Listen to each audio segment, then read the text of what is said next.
Francisco de Assis. Miramês.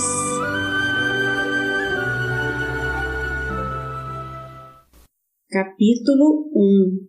O Apóstolo João.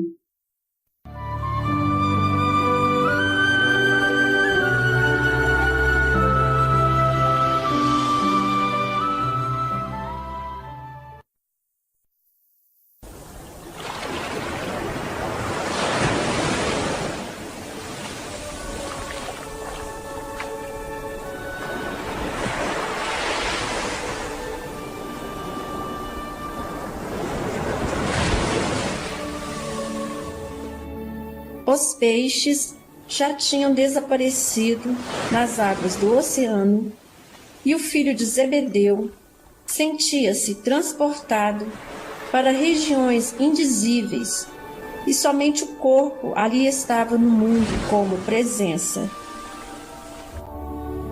Os homens de Roma não perceberam que o tempo se esvaía. Estavam respirando o ar puro das encostas marítimas e o magnetismo mais puro ainda, atraído por aquela alma de escol, em estágio na terra, por misericórdia do céu. Levaram um leve susto, como se acordassem de um sonho angélico. Silenciosos, ainda permaneciam de joelhos.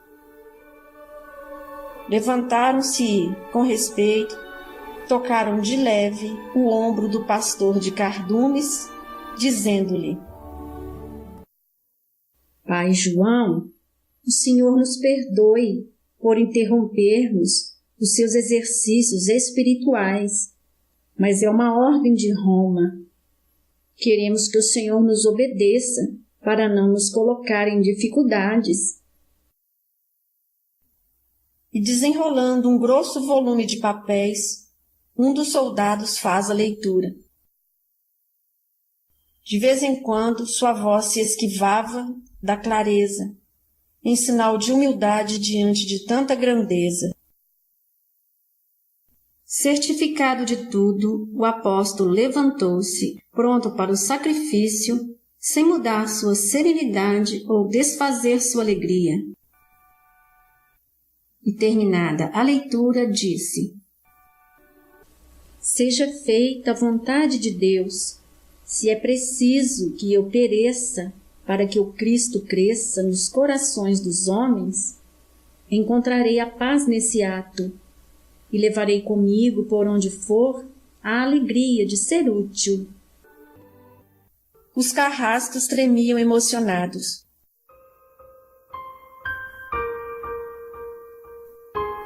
Levaram o profeta para onde já se encontrava uma taxa de proporções enormes, cheia de azeite em ebulição.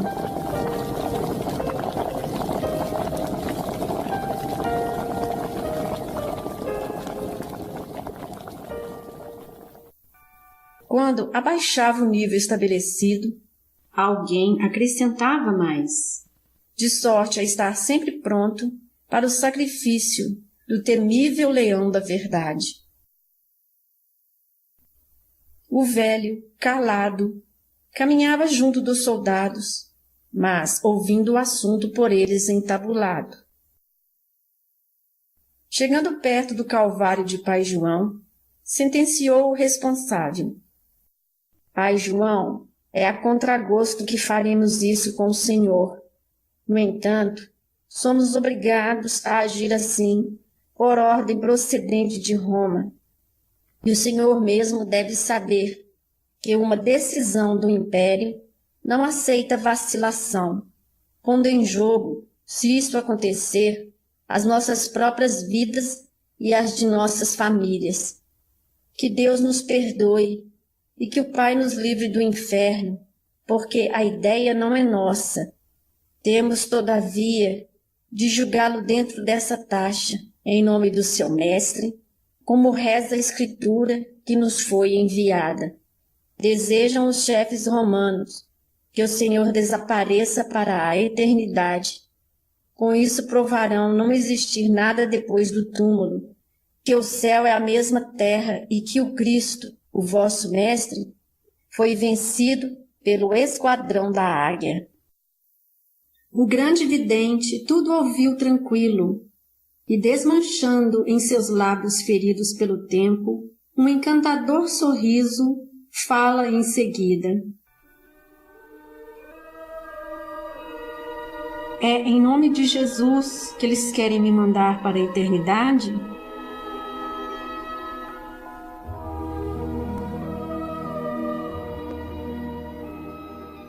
Que o Cristo os abençoe por se lembrarem do nome sagrado do Mestre dos Mestres, que veio erguer a humanidade para as regiões de luz.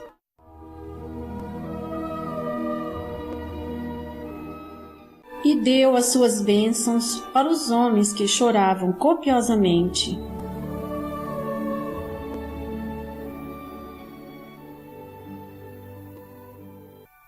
O filho de Salomé ajoelhou-se diante da taxa em ebulição e explodiu em rogativa sublimada.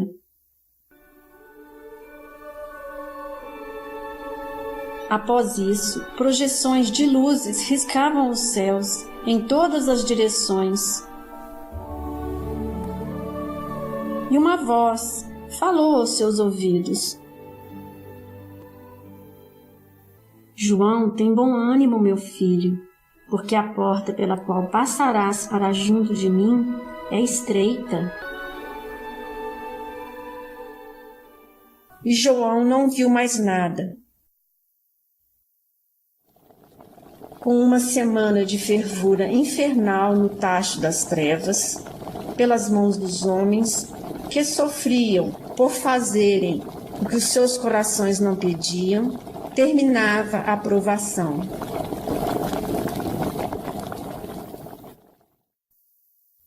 Foi retirado do fogo e o azeite começou a esfriar.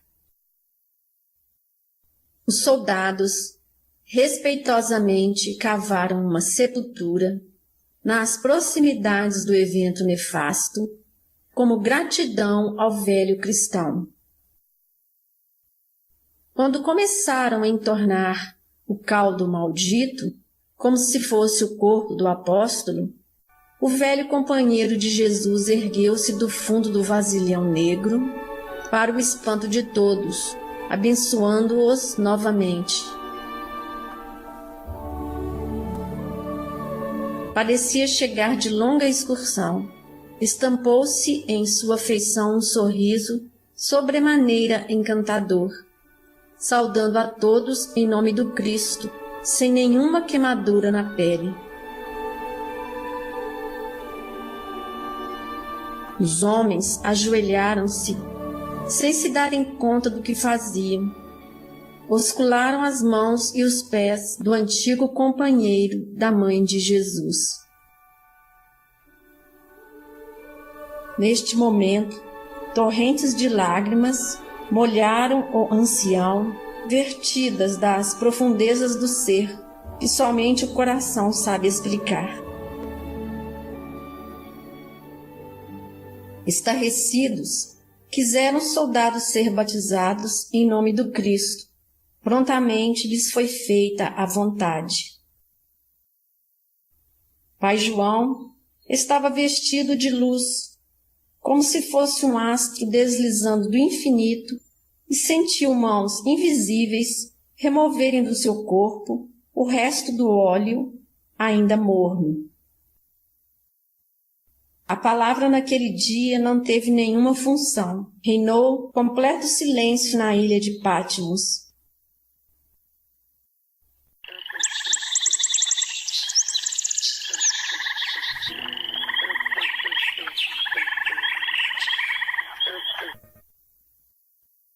Vindo de longe, semelhante a uma nuvem, um bando de pássaros se dirigiu ao grande exilado da história, aproximando-se do sítio cercado de águas.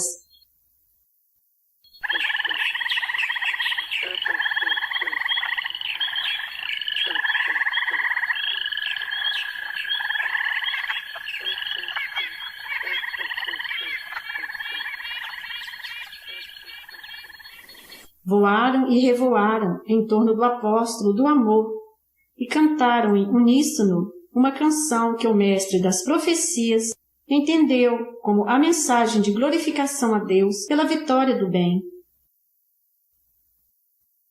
Os soldados mal respiravam de emoção. Nunca pensaram antes que presenciariam a tantos fenômenos sobrenaturais por causa de um só homem. E o pensamento deles se identificou. Será que este venerando Senhor não é um dos deuses da nossa pátria, expurgado nesta região pelo maldito ciúme do império? Se pudéssemos, na época, responder a esse pensamento, diríamos: ele é muito mais do que todos os deuses de Roma reunidos. Sim, porque foi quem herdou o amor mais puro de Jesus, o Cristo de Deus. Pai João pediu silêncio para que pudesse falar àquelas criaturas de Deus, os pássaros, que ali postados esperavam a fala do velho, a resposta à mensagem que haviam trazido em nome da própria vida. O bando se constituía de milhares de aves e, transbordando de paz espiritual, começou a falar.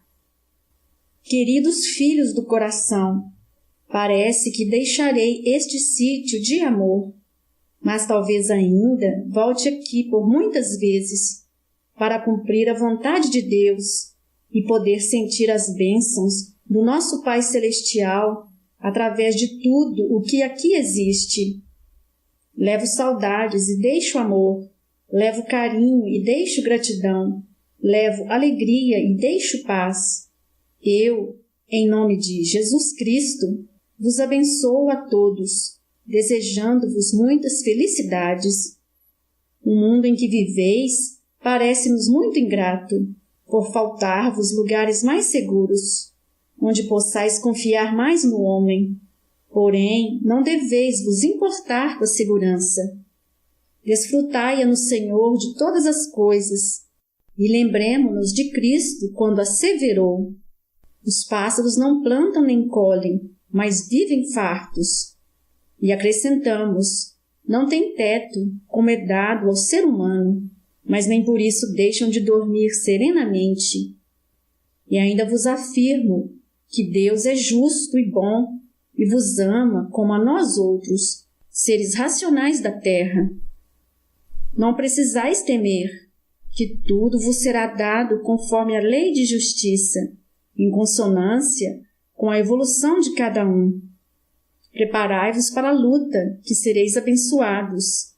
Este que vos fala não tem igualmente pouso certo, não tem celeiro reservado, e se vós tendes o perigo de serdes apanhados pelos caçadores inescrupulosos que, por vezes, nem têm fome, eu também poderei ser caçado pelos sanguinários da terra.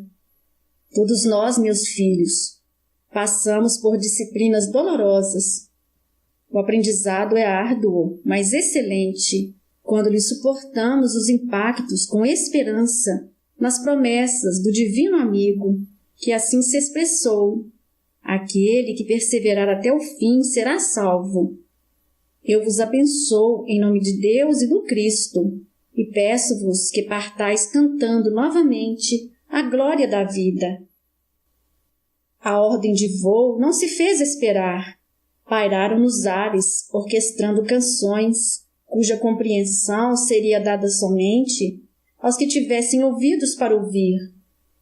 Era a resposta das aves às palavras de amor que receberam do grande santo.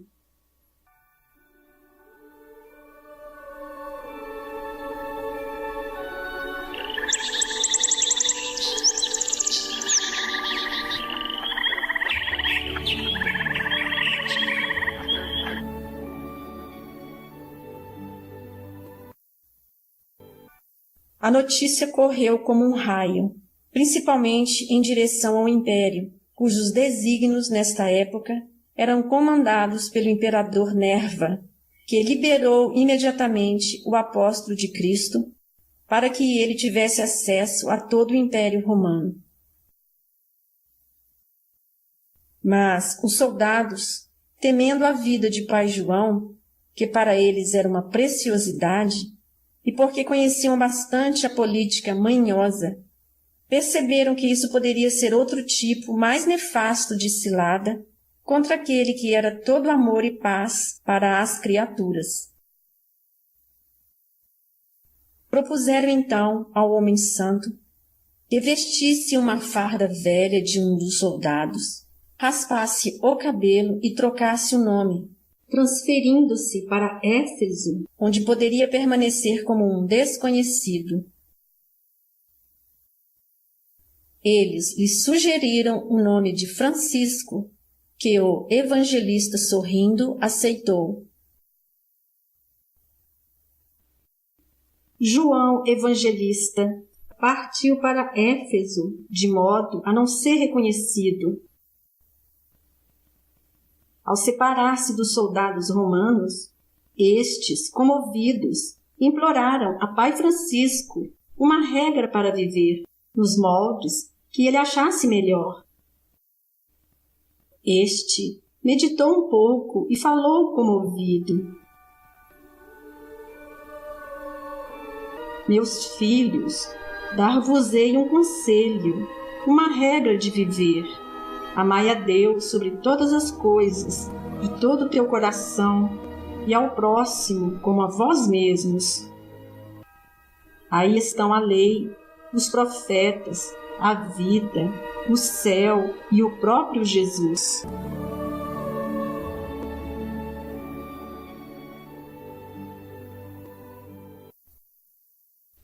Pai Francisco foi logo amado por todo o povo de Éfeso, por sua humildade, pelo seu amor a todas as criaturas e pelo prazer de servir a quem precisasse dos seus préstimos. Frequentemente voltava à ilha de Patmos.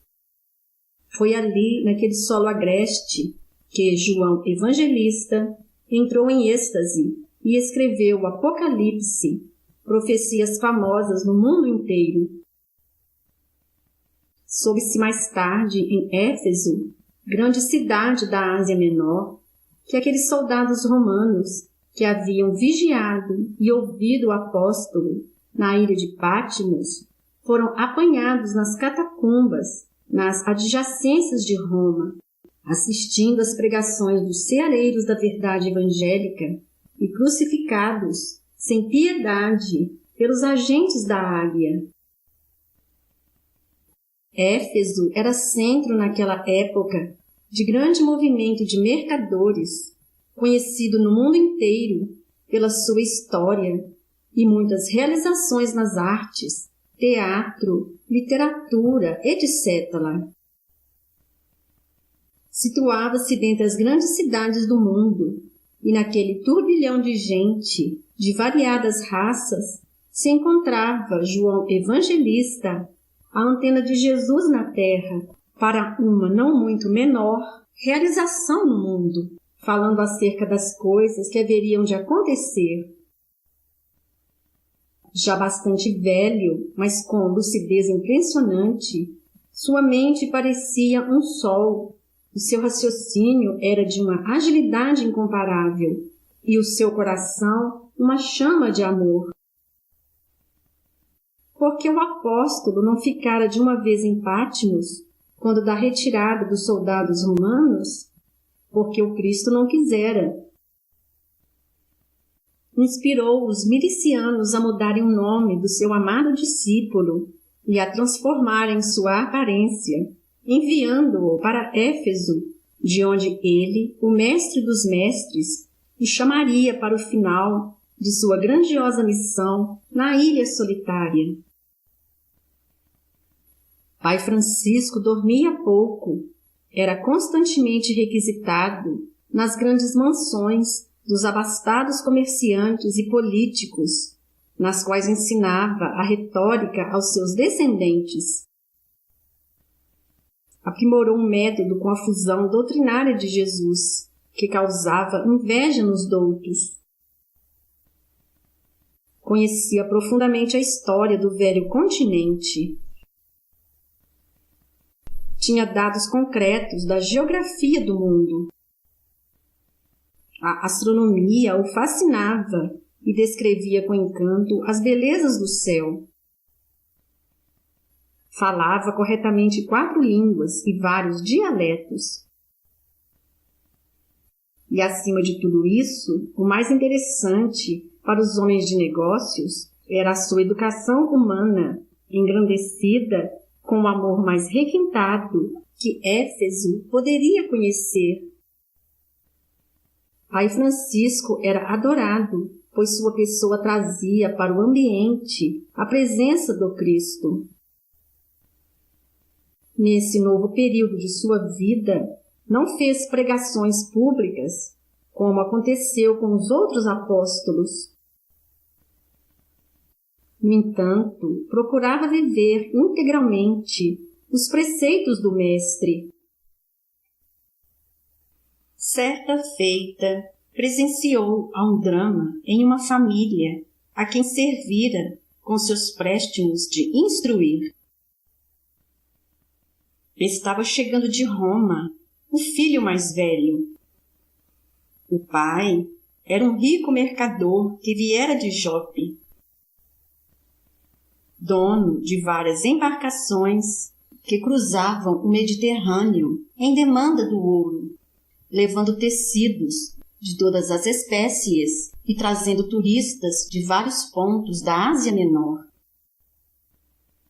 Retornara o filho, deixando seus estudos, pois estava cometido de grave enfermidade. Via-se nas mãos e no rosto do rapaz manchas esquisitas que arrebentavam-se em feridas. A ciência impunha o disfarce com medicamentos de pouca valia para a enfermidade progressiva temida pelos homens há milhares de anos.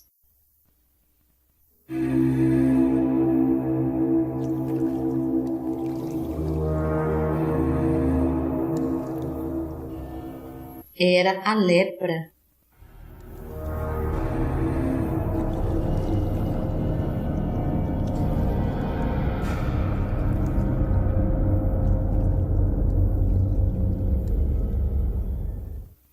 O lar, acostumado às alegrias festivas, enlutou-se.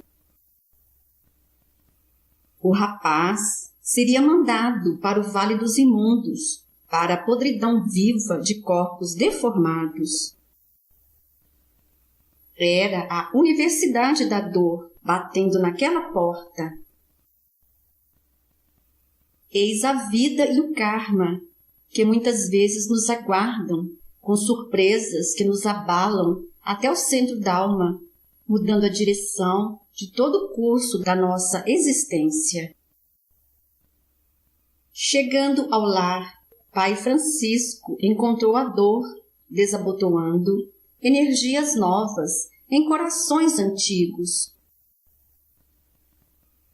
Solicitado, abeirou-se do rapaz, que se recostava num catre luxuoso. Tomou a sua mão já deformada e beijou-a com alegria, dizendo: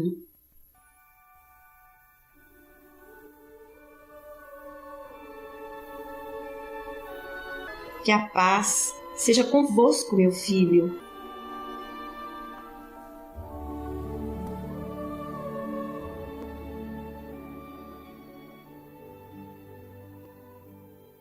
Os olhos do apóstolo brilharam, qual 2 chamas espirituais.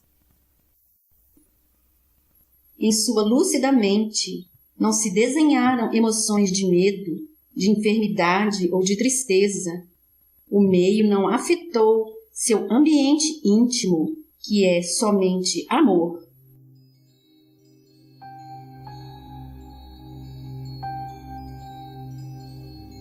Pensou no Cristo fortemente.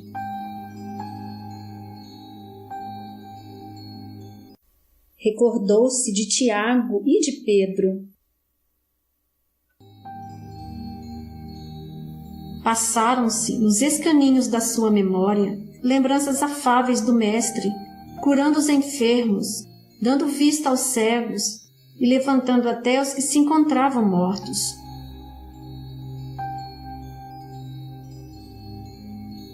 Em seguida, rememorou o Divino Mestre, curando muitos leprosos de uma vez, quando somente um voltara para agradecer. O fenômeno da filha de Jairo surgiu vivo em sua mente, com esperança, pois ele a assistira levantar-se pela presença do seu Senhor. E buscou a Deus, do modo pelo qual seu coração indicava. Impôs as mãos na cabeça de Pátios, e como por encanto, jorrou do alto uma luz, cuja policromia era a sua feição distinta, inundando o quarto de um perfume encantador e desconhecido na terra. O espanto foi geral.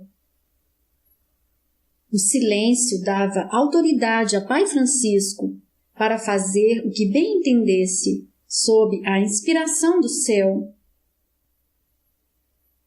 O filho de Salomé, no meio da súplica, notou que uma mão de luz sobrepôs-se à sua na cabeça do rapaz.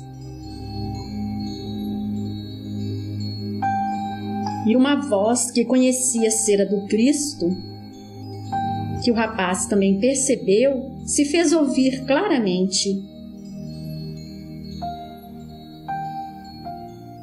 Quero que sejas limpo desta tão temível enfermidade e não te esqueças de compreendê-la, para que não caias em novos infortúnios. Sê um caminho para que eu possa falar com João.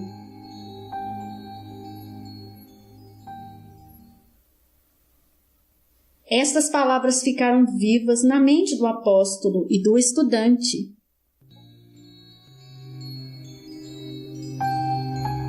As luzes pareciam milhões de pequenos operários ativos trabalhando na recuperação de grande cidade desmoronada por catástrofe.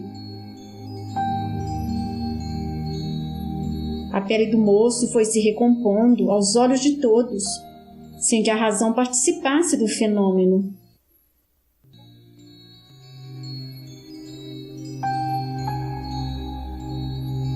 Pai Francisco parecia revestido da mesma luz e, notando o fato, chorou de emoção. A sua fé refartou o ambiente de glória e de alegria para todos que participavam do milagre da cura, desde os últimos servos até os progenitores. O rapaz, daí a instantes, ergueu-se do leito, completamente refeito, sem nenhum sinal de enfermidade no rosto ou nas mãos, derramando lágrimas em profusão.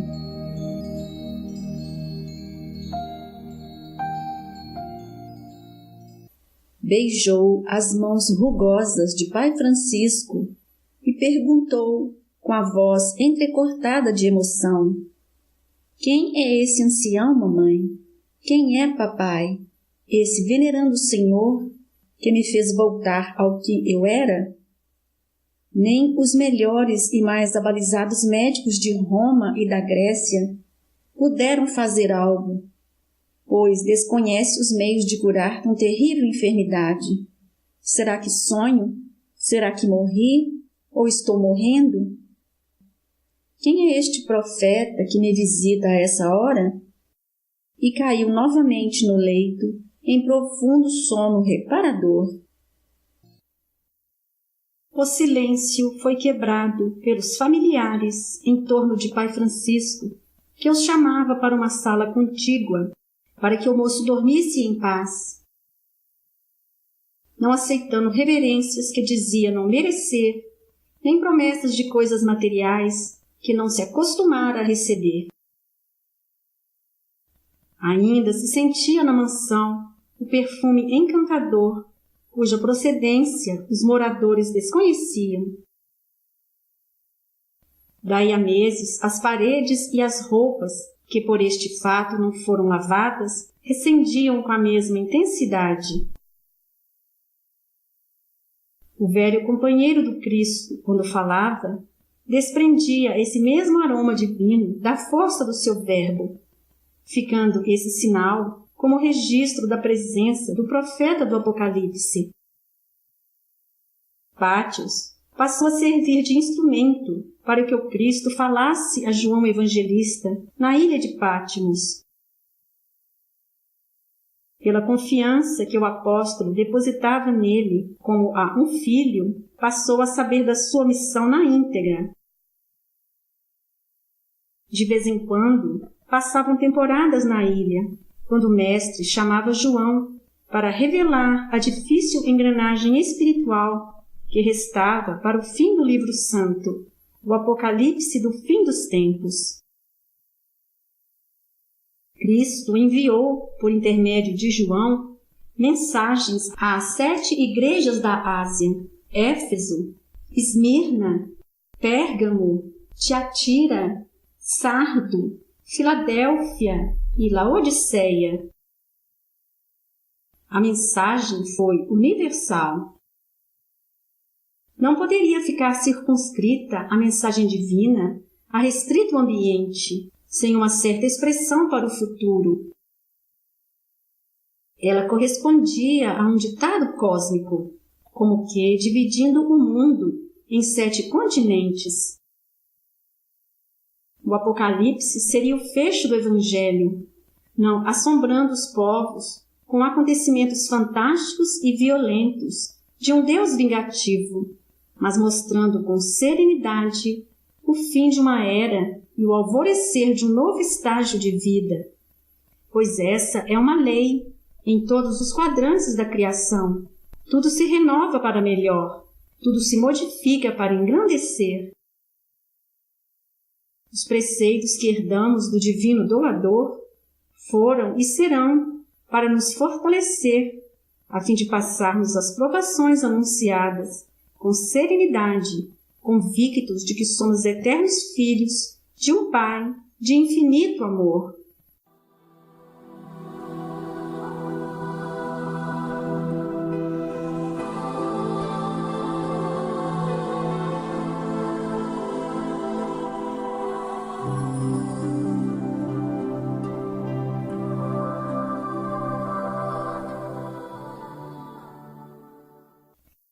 O Apocalipse representa a janela pela qual a humanidade restante poderá passar para o 3º milênio e sentir a vida nos moldes preceituados pelo Evangelho do Cristo.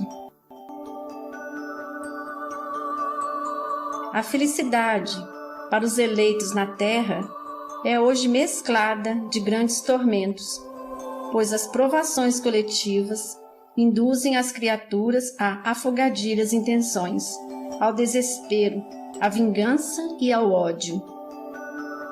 Fugiu do mundo a serenidade, assim como dificilmente nele se encontra o amor. O período é de transição. Que Deus nos abençoe, pois ele é temporário, mas desnorteia aqueles que ainda são fracos na fé. Nos últimos acontecimentos do orbe terrestre, que finalizarão os 2000 anos, nas grandes catástrofes físicas e morais, quem não tiver fé dificilmente se salvará. A salvação a que nos referimos é a estabilidade de consciência, é a paz interna no meio das tormentas que se aproximam. Parece, para os céticos, que a fé é sinônimo de fanatismo, e esse engano é que vai levá-los ao caos do terrorismo e da depressão. A vida alegre é a que se consubstancia na luz da fé, porque ela eleva o espírito à plenitude do amor. Queira Deus que despertemos cada vez mais para o Cristo no resto do tempo que nos é dado, que também representa resto de imprudência. O Apocalipse é um aviso com 2000 anos de antecedência. Todavia, O Evangelho, na sua retaguarda, nos fala do clima que podemos formar em nós, a fim de que não soframos os desastres coletivos. Quem se apegar ao amor, aquele que universaliza todos os sentimentos, se livrará da rede selecionadora, que retirará uma grande cota do rebanho para mundos inferiores, onde haverá prantos e ranger de dentes. Quem não acreditar e cruzar os braços diante do Cristo, dará sinal de que pertence às sombras, e para elas será entregue pela sintonia do coração. Não vai nesse sentido haver opressão nem oprimidos, nem tampouco divisões por qualidade, pois cada um receberá o que realmente merecer. Essa é a lei da justiça.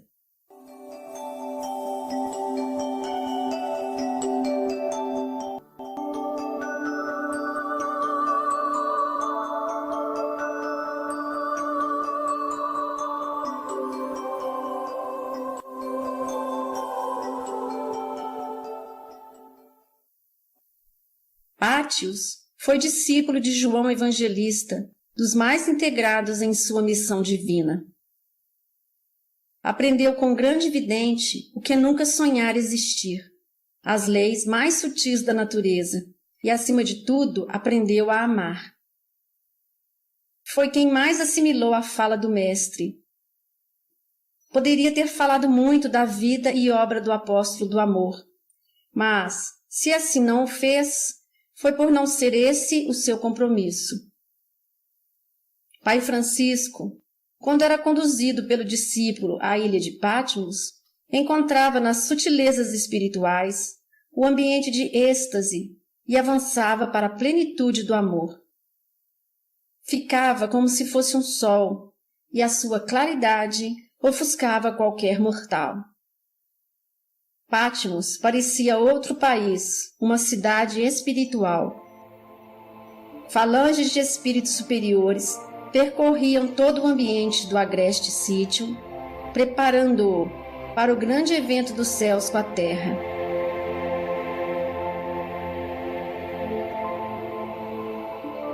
Quem presenciasse o espetáculo, como aconteceu com Pátios, diria que o velho apóstolo perdera o corpo físico, apanhando outro sobremodo excelente.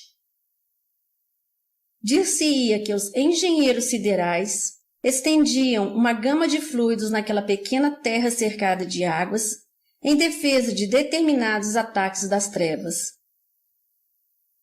Sabe-se que qualquer magnetismo inferior que se aproximasse de Patmos era imediatamente desintegrado pelos poderes da luz. E o lugar escolhido para a grande revelação oferecia sensibilidade maior às conversações dos dois, discípulo e mestre, em nome de Deus. Pai Francisco escrevia tudo o que presenciava naquele pedaço de vulcão extinto. Os fenômenos exteriores eram revelados por Pátios, mas nem tudo ficou registrado no Novo Testamento. Havia impedimentos, como há até nos dias de hoje, talvez necessários a uma ordem divina, no divino concerto da vida. Seres translúcidos iam e vinham visivelmente, como se estivessem passando de uma dimensão a outra, com a facilidade de grandes mágicos que fazem aparecer e desaparecer as coisas. Nos 7 anos vividos na Ilha Sagrada, que se tornou palco dos mais sensacionais acontecimentos entre o céu e a terra, Pai Francisco ficava sabendo o que se passava no mundo cristão e enviava seus recursos para todas as igrejas nascentes e pessoas em dificuldade. O barco do resgatado da lepra corria o Mediterrâneo como um raio, pela força de 2 escravos corpulentos e prestativos, que tinham Pai Francisco como um santo, senão como um Deus. E o velho apóstolo, na hora das suas conversações com o companheiro, fazia questão de que os escravos ouvissem, mesmo que pouco entendesse das coisas espirituais, o ouvido não deixaria de acionar a máquina mental, para que essa gravasse o que via e ouvia, a fim de que, no futuro, fossem aproveitadas e não perdidas as belezas da vida. Certa ocasião, alta madrugada em Patmos, o vidente ouviu Cristo falar-lhe com todo o empenho. João, vá para Éfeso e depois venha ter comigo, que a paz seja convosco. O apóstolo desembaraçou-se do transe mediúnico, pensou bastante no que ouvira e sentiu que se aproximava o fim de suas atividades na borbulhante cidade da Ásia Menor. Sentiu por um momento apego àquela região. Sentiu saudades do povo que o amava, das igrejas que sustentava e com as quais difundia o Evangelho de nosso Senhor Jesus Cristo. Todavia, no mesmo instante reconheceu que nada se acaba e que tudo é de todos, nas bênçãos do divino doador do universo. Olhou para as estrelas, que já se despediam da visão humana, e deu o último sorriso em Patmos, agradecendo por tudo que recebera, por misericórdia de Deus e por intermédio do Cristo. Entrou no barco, sem tirar os olhos da ilha que, cada vez mais, ficava distante. Lágrimas deslizavam em suas faces queimadas e quase sem sensibilidade pelo estirão dos anos. Os escravos remavam o barco com habilidade e presteza. Tinham prazer em obedecer àquele homem que se consumia ao peso dos evos. Pátios, muito sensível principalmente quando se tratava de pai Francisco, não suportou mais o disfarce. Destampou-se em pranto ao ver o seu grande mestre mudo e pensativo. No entanto, a educação fez com que tudo ocorresse em silêncio. Riscos enormes se faziam nas águas de um lado e de outro, e foram aumentando como por encanto. Dir-se-ia uma corrida olímpica ante a flor marítima. Os sinais se faziam mais visíveis para que o mundo soubesse da participação de outro reino da vida, que não o dos homens, mostrando a gratidão pela flor do Cristo, que se chamava João, filho de Salomé e Zebedeu, integrado no Cristo pelos vínculos do amor. Era um cardume no maior cortejo de todas as eras da história. Levavam os peixes, o manancial de amor, às margens do grande mar para as últimas despedidas. Alguns deles faziam evoluções sobre as águas, mostrando-se como flechas deslizando no mundo líquido, dando o que tinham em favor daquele que lhes dera muito mais.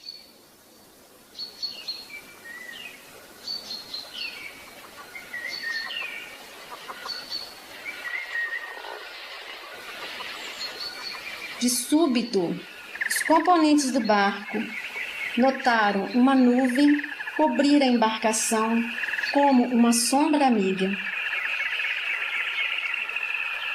despejando um hino, como se fosse uma orquestra clássica, executando áreas de compositores famosos.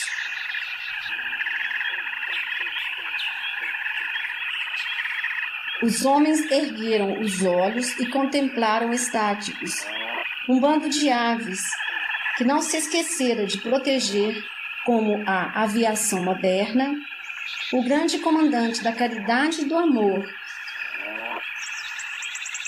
da humildade e da paz.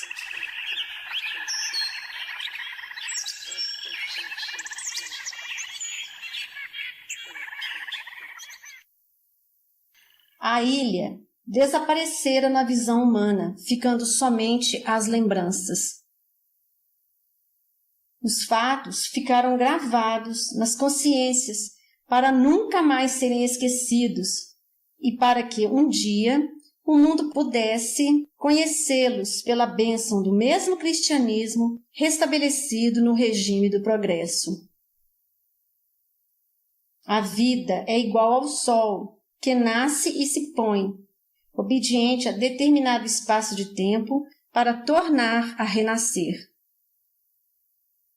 Nada morre, eis a nossa alegria. Tudo viveu, vive e viverá sempre. Deus é a realidade cósmica, sem disfarces, e o Espírito é o cinetismo divino que nunca para. O sofrimento anda de braços dados com a ignorância, que é uma roupagem que o tempo troca por outro, empenhando-se cada vez mais com a verdade. Fim da segunda parte. O Senhor te abençoe e te guarde, mostre-te o seu rosto e tenha misericórdia de ti, volte para ti o seu olhar e lhe conceda a paz.